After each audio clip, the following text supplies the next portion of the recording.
Hi everyone, my name is Jordan and this is All Truth is God's Truth. I'm a physics nerd with a background in theology, and I believe the words that we read in the Bible are genuinely inspired by God and reflect His thoughts.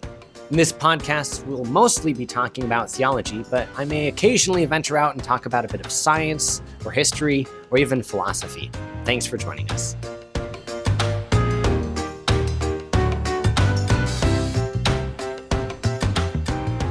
Okay, we're continuing with communicable attributes. We're on to holiness this week, and I think that's the only one we're going to cover. Just trying to be a bit more restrained in my attempts to cover too much material, but we're going to take a while to get through all the communicable attributes. So holiness is definition there right at the top of the page. God's holiness means that He is separated from sin and devoted to seeking His own honor. I'm going to pause there.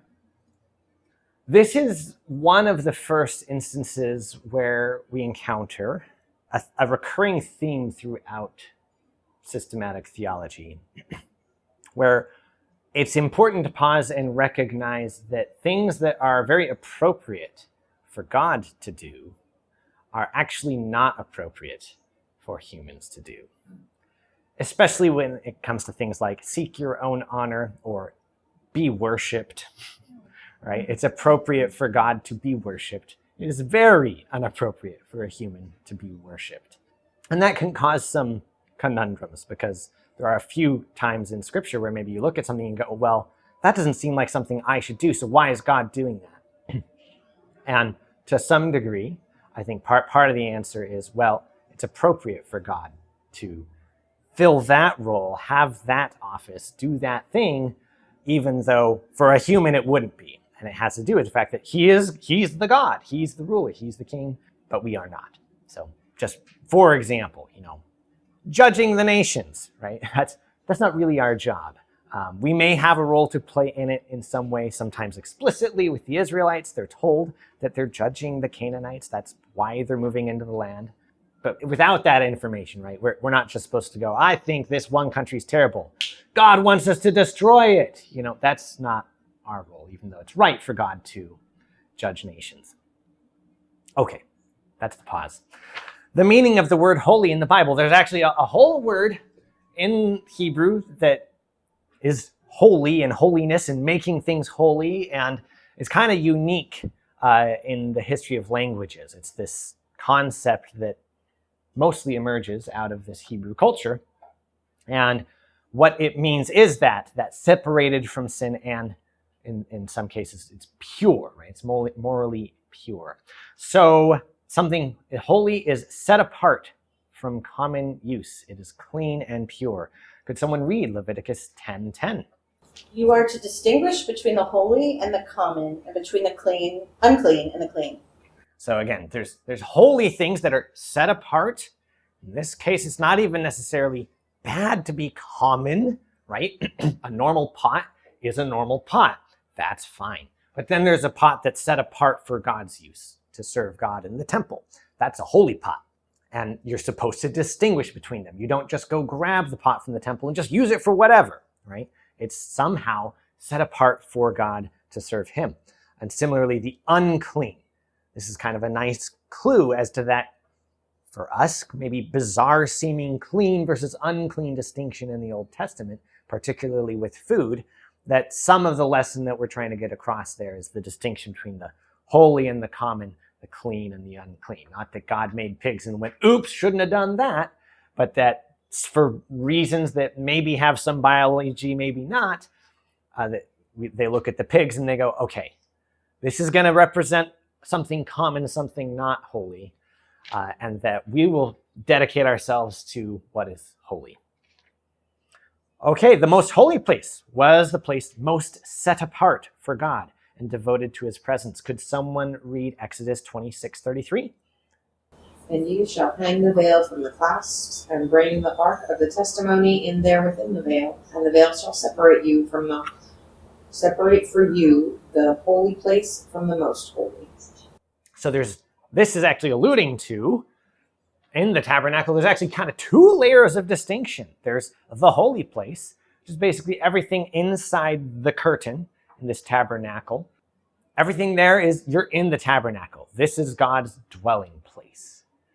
Interior to that, there's a second curtain, right? And inside of that, that's where the ark is. That's where, representatively, this is God's throne, right? We talked about back in hermeneutics and covenants, the tablets that represent the covenant go there at the footstool of the king. So this is God's footstool. This is where he resides. Or in a slightly different sense, you can almost think of it as his bedroom, right? It's a private space that only God is allowed in. Or, if invited under the right circumstances, someone else may enter.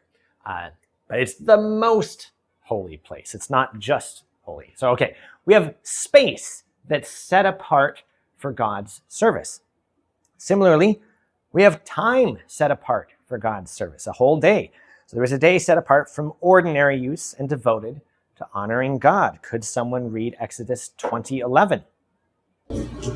For in 6 days the Lord made heaven and earth, the sea, and all that is in them, and rested on the seventh day. Therefore the Lord blessed the Sabbath day and made it holy.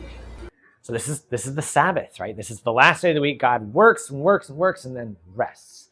And to honor and commemorate that, and as a pattern for us, God says you will rest on the seventh day. Not optional, right? You have to rest. Point number 4, all these things were set apart from ordinary tasks and from impurity. There's a purification ritual usually associated with taking a normal pot and making it a holy pot. So you purify it somehow, go through the symbolic process and then say, okay, now this represents what is pure and holy and good and will only be used for that. And dedicated to serving God and honoring him. Okay, I'll pause there and say, already, I think just this is the outline of what do we mean by holy? Where's this concept show up in the Hebrew Bible? And it's something I think we really struggle to grasp in our culture today, especially.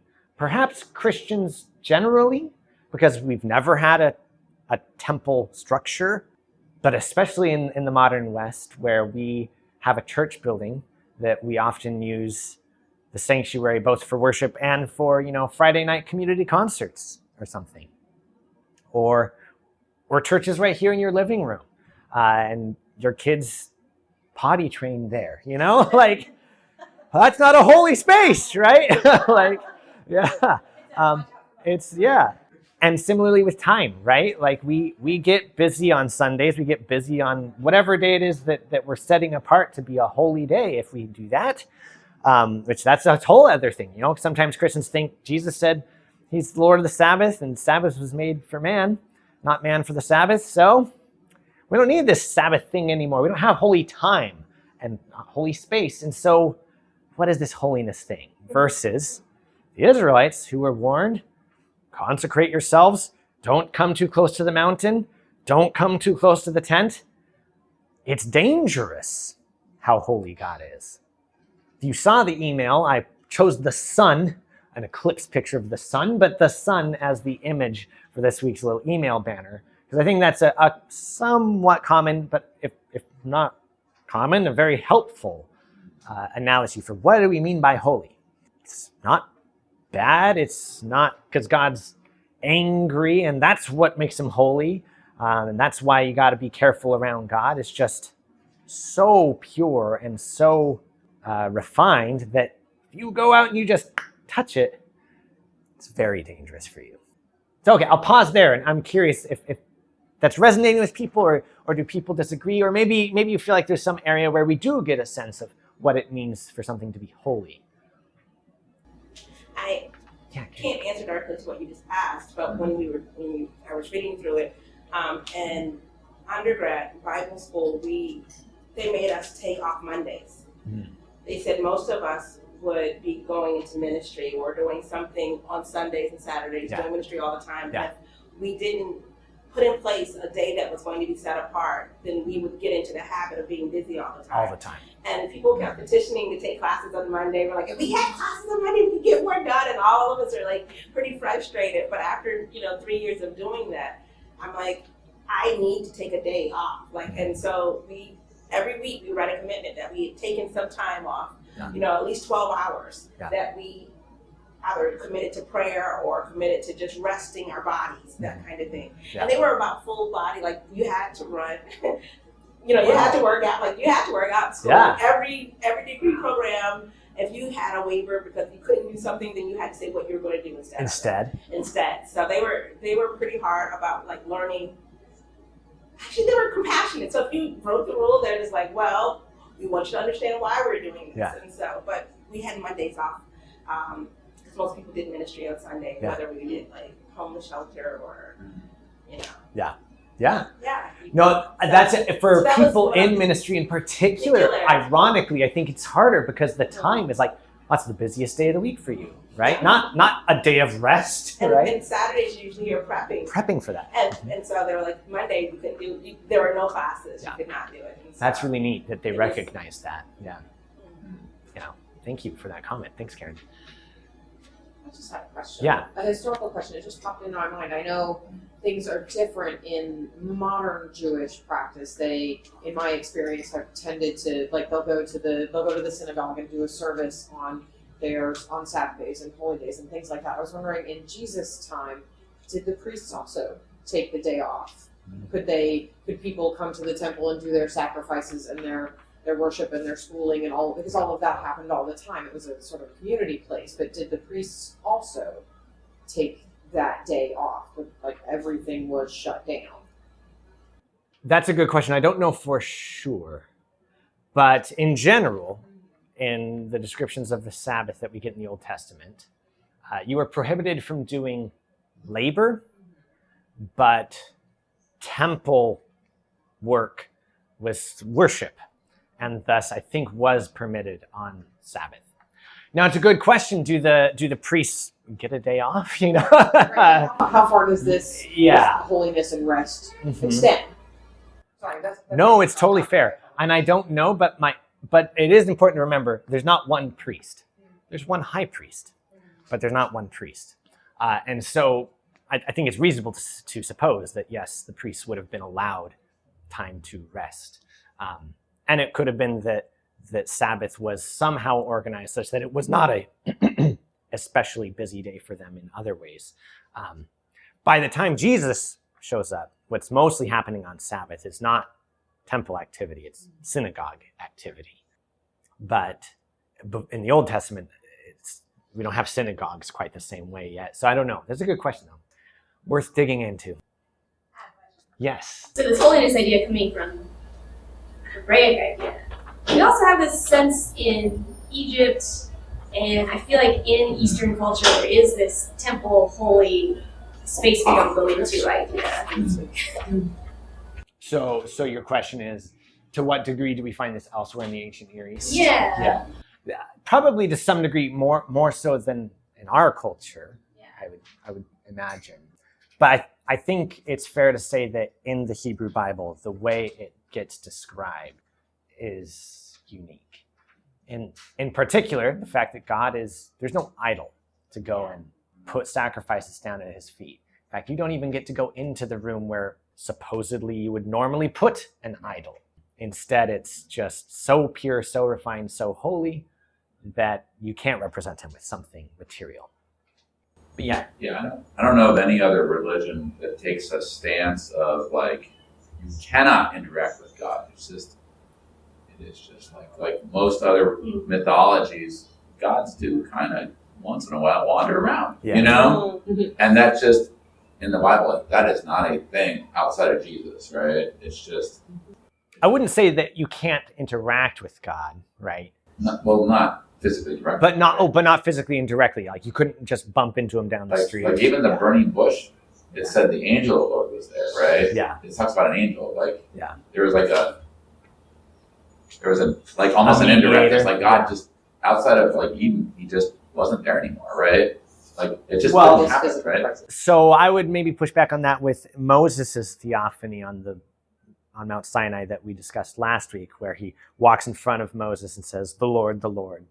Joe Schmo couldn't go do that though. Joe Schmo. So there's a few things. One is Joe Schmo couldn't go do that. Moses had to consecrate himself, which is just our English translation for make himself holy, like God is holy, purify himself, set himself apart, and then he's just pure enough to endure it. And even then, God protects him. He says, the most severe part of my holiness, I'm gonna shade you from that. But it's not mediated in the sense that it's like a third party involved. It's direct, the Lord to Moses. It's protected and distanced to some degree, but it's direct. But then we jump to Jesus, and we could touch him, right? Stick our fingers in his wounds, right? The incarnation That was it, really. changes, right? Yeah. changes a lot. Yeah. The incarnation changes a lot, and which is part of what's so difficult for a Jew, but especially a Muslim, to come to terms with, probably, that the one true God could inhabit a physical body, in some way. But we already covered that because we did the doctrine of Christ, so we're good. But yes, certainly it changes a lot. All right, let's press on. Holiness includes thus both a relational quality, that is, you're setting something apart from the ordinary, setting it apart for God's service, as well as a moral quality. That thing that you set apart, you can't just grab the regular pot and just say, okay, now this one's holy. No, you got to purify it first. Or the people, they need to purify themselves before God descends onto Mount Sinai to engage with them. There's this process and this moral quality to what we're talking about with holiness. God himself is holy. So this is an essential attribute of God. Isaiah chapter 6, starting with verse 1. In the year that King Uzziah died, I saw the Lord seated on a throne, high and exalted, and the train of his robe filled the temple. Above him were seraphs, each with 6 wings. With 2 wings they covered their faces. Even they can't stand to see God directly. And 2 they covered their feet, and with 2 they were flying. And they were calling to one another, Holy, holy, holy is the Lord Almighty. The whole earth is full of his glory. At the sound of their voices, the doorposts and the thresholds shook, and the temple was filled with smoke. Woe to me, I cried. I am ruined, for I am a man of unclean lips, and I live among a people of unclean lips, and my eyes have seen the King, the Lord Almighty. So Isaiah has this correct sense of his unholiness in juxtaposition to God's holiness. And his vision is making that abundantly clear in what he's seeing there. So, what do you do in God's presence? That's the question that's posed right there anyway. And the Wayne Grudem comment at this point is, we turn off our cell phones. This is probably a more appropriate comment to be making back in 2005 when people received phone calls on their cell phones. We don't do that anymore, right? But yeah, what? Certainly not on quads, right? But the concept being that everything is fully directed and focused on God because he's so holy. Even these seraphim are just continually calling out, holy, holy, holy, as a result of being in his presence. We don't return to the ordinary. Like, oh, well, God, I see that you're holy over there, but just a sec, I just got to finish this email real quick, and then No, in the presence of the holy God, that email becomes unimportant, right? And you turn your attention towards the Lord. And I'll just return to our comment earlier then that I think it's a challenge to us, and I'm not saying I'm really good at this, but that, yeah, we go to church on Sundays to worship that God. And it's really easy to get distracted. And the littles make it so hard to not be distracted, right? So there's all these reasons, and I'm not trying to shame anyone, but it's a challenge to really respect and appreciate the reality of God's holiness there. Can I tell a quick story? Please. Very, very quick. Yeah. So last night, David came home from having spent some time with some friends. And he said, Mom, I was so impressed. He said, I was so impressed because she asked, some of the kids that were around were saying, oh my God. And she asked if they could not say that. And I thought that I was just thinking of that when you were talking about this, because it's an acknowledgement that God is very important to her, that his presence is with her. And I thought he was really struck by that. And he said, you know what, Mom, I mean, I wasn't saying it anyway, but the kids around me all said, yes, ma'am, and they stopped. And I was like, see, that's an interesting thing when we call to holiness. I mean, sure, there are some people who would rebel against that, but these kids just sort of stopped. They didn't worship, but they respected it. And I found that to be a good example of how we call into holiness. And it kind of convicted me. Like, I don't know that I stop kids from swearing or saying something in my house like I should, right? Other kids, So. Thank you. That's literally the perfect segue to this next section. So that's great. I understand why, like, well, maybe it's just these aren't my kids. So maybe it's not my job to tell them to stop swearing. But also, well, with swearing, I guess it's like, hey, I don't like that language, so stop saying it around me, But in general, I understand, and I think it's correct that if our impulse is not to make a rule for someone else about something we ourselves feel is appropriate. Perhaps I feel like, you know what, I need to stop using this particular word or modify my language or my behavior in some way, and that's the Holy Spirit at work in me, and not like, Sarah, you know what? I think you need to start doing this other thing instead of what you're doing now. So I think the impulse there is correct to set some limitations on that. But I also think, as we'll get into here in a second, we are supposed to be holy, not just consecrate yourselves. God's coming down to Sinai, and now it's over. Go back to being sinful, right? No. You're supposed to continually represent God's holiness to the world. For the Israelites, it's as a nation to everyone. For us now, it's as the church to everyone, but also individually, that our behavior should somehow probably impress, I put that in quotes, not in the sense that, wow, you're so holy, but to make an impression on a person, that something about the way they behave shows me something about God's holiness. Like it's striking. It's striking. Yeah, I think that's a good way to put it. And it's not just rules. No. Because we love to make rules. Case in point, when we were trying to buy a house, we thought we were just so pious, right? What a good example we are. Because we wouldn't actually make the purchase on a Sunday. Meanwhile, we'd catch up on work on a Sunday, right? So like, only God defines holy, and holy's all in, right? It's not just this little rule I made here to make myself feel sanctified, but then over here, I'm not going to honor it, right? Yeah. Well, thanks for throwing yourself under the bus there for our own edification. But yeah, it's a good example. Yeah, it's more than just rules. Well, let's press on before I forget to do that. Psalm 78, 40 through 41, just some reflections from the psalmist regarding that aspect that, in this case, the people, they're not being holy, and that grieves the psalmist. So he says, how often they rebelled against him in the wilderness and grieved him in the desert. They tested God again and again and provoked the Holy One of Israel. He is the epitome of holiness, and the people aren't representing that well. Or exalt the Lord in Psalm 99:9. Exalt the Lord our God and worship at his holy mountain, for the Lord our God is holy. So we should always feel a deep reverence and awe when talking about God, thinking about God, praying to him, because he is holy. Just recalling that Isaiah chapter 6, verse 3, that's the reality. And it's easy to forget it in our everyday lives as we go about, but it's something I think useful for us to pause and really take in as we begin to pray or begin to worship or come together as a community. God commands us to be holy, for he is holy. This is a pattern that's set forth in the ancient Israelite community, and it's repeated explicitly with reference to that pattern for the Christian community as well. Could someone read Leviticus 19:2? Speak to all the congregation of the people of Israel and say to them, you shall be holy, for I, the Lord your God, am holy. Thanks. So you have a priest who is consecrated. The high priest wears a turban that says, holiness to the Lord, across the headband of the turban. They're especially consecrated, right? They are holy among the Israelites. Nonetheless, it's not like the Israelites just get to be like everyone else, like all the nations around them. No, they're called to be holy, the same way that the Lord is holy.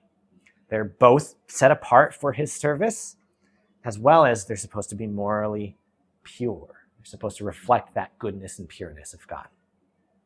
Similarly, 1 Peter 1:15, Peter reminds the Christian community, but as he who called you is holy, you also be holy in all your conduct, since it is written, you shall be holy, for I am holy. So Peter recalls exactly that passage and says, that still applies to us. That's not gone with the Old Testament, right? You are still meant to be a holy people, not just a Christian who fits in with everything else and looks just like everything else. There is some set apartness that we're meant to be. Not in an arrogant way that makes everyone around you feel like, oh, I can't talk to them. They're too goody two-shoes for me, But somehow we're supposed to represent God's holiness and goodness. Or Hebrews 12:10 and 14. For they disciplined us for a short time as it seemed best to them. But he disciplines us for our good, that we may share in his holiness. God's discipline may be unpleasant, but its purpose is to bring about our purification, our holiness. Just like the pot had a ritual it needed to go through to be made holy, we have things we need to go through to be made holy. So strive for peace with everyone and for holiness, without which no one will see the Lord. We need to be holy to be in the presence of God because of his holiness. So we should be holy not just as individuals, but also as a people. Earlier in the Old Testament, before that Leviticus 19:2, we read in Exodus 19:5, you shall be to me a kingdom of priests and a holy nation. Notice Exodus 19. This is right before Exodus 20, which is the Ten Commandments. It's God descending down to Mount Sinai, about to establish and ratify the covenant that he's going to live in with Israel. And the preamble to establishing that covenant is you need the terms, all of this stuff that we're about to set up, the rules, the regulations, the stipulations of this covenant. Why are we doing that? Well, because really, you're going to be an entire kingdom of priests. You know how you have priests among you who are holy and set apart? You're that as an entire kingdom. And you're going to be a holy nation. The entire nation of Israel is supposed to represent God's holiness to the whole world. And in 1 Peter, once again, continuing on that theme of latching onto these ideas from the Old Testament and reiterating them for the Christian community, he says almost the exact same thing in 1 Peter 2:9, but you are a chosen race, a royal priesthood, a holy nation. The same language, repeated again. That's what we as Christians in the modern world are supposed to be. One final or passage, I guess. Could someone read Ephesians 5:26 through 27? That he might sanctify her, having cleansed her by the washing of water with the word, so that he might present the church to himself in splendor, without spot or wrinkle or any such thing, that she might be holy and without blemish. Thanks, Karen. So sanctify there. Quick comment. That's the same word. That's the holiness. It's literally just make holy. That's what sanctify means. It's make holy. In this case, it's Greek, so I don't remember the exact Greek word, but it's based on that word Haggai. If you've ever heard of the Haggai Sophia, the holy wisdom in Turkey. Anyway, that's the word Haggai, or hagiography is a biography of a saint, someone who's holy. So anyway, it's that word. It's a holy word. It's just you're being made holy. So he's going to sanctify, he's going to make holy the church, her, having cleansed her. Again, there's this purification. It's like our God is a consuming fire, like the sun. You get too close, it's dangerous, but there's this process by which all these things that are offensive to God are going to be cleansed out.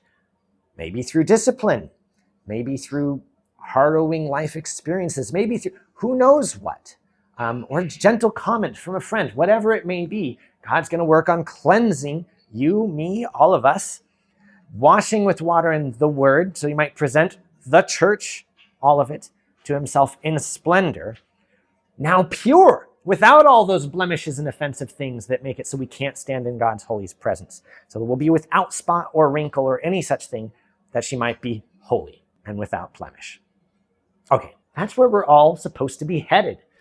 Holiness was a thing in the ancient world and also today, and it's really actually our final destination as Christians. What we're aiming toward is to be like God in this way. Pure, and devoted to him.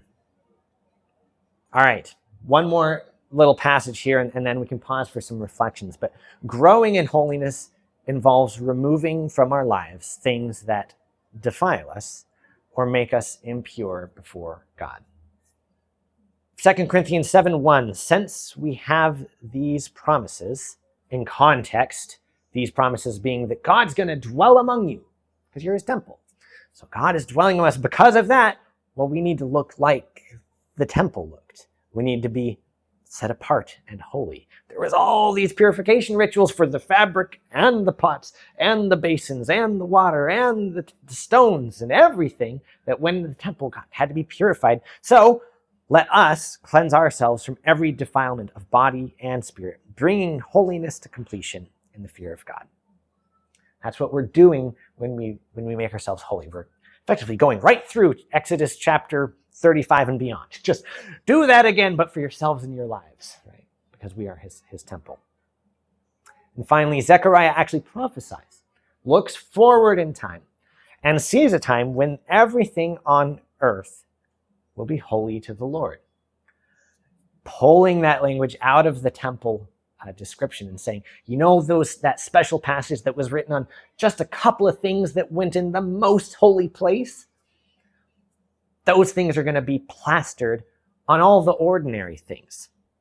So in chapter 4, verse 9, as well as in verses 20 through 21, we read, and the Lord, he'll be king over all the earth. And on that day, the Lord will be one, and his name one. And on that day, there shall be inscribed on the bells of the horses, holy to the Lord. Not just in the temple. Now it's on our vehicles. It's on everything. All the stuff we use in our daily lives, holy to the Lord. And the pots in the house of the Lord shall be as the bowls before the altar. And every pot in Jerusalem and Judah shall be holy to the Lord of hosts, so that all who sacrifice may come and take of them and boil the meat and sacrifice in them. All this, the distinction, in a sense, it actually fades. But not because the holy has disappeared and become common. It's because everything went through this sanctification process and was made holy. And now the whole earth is filled with that. Where actually the whole earth is his temple. He rules as king directly on earth, and everything on earth is holy and set apart for him.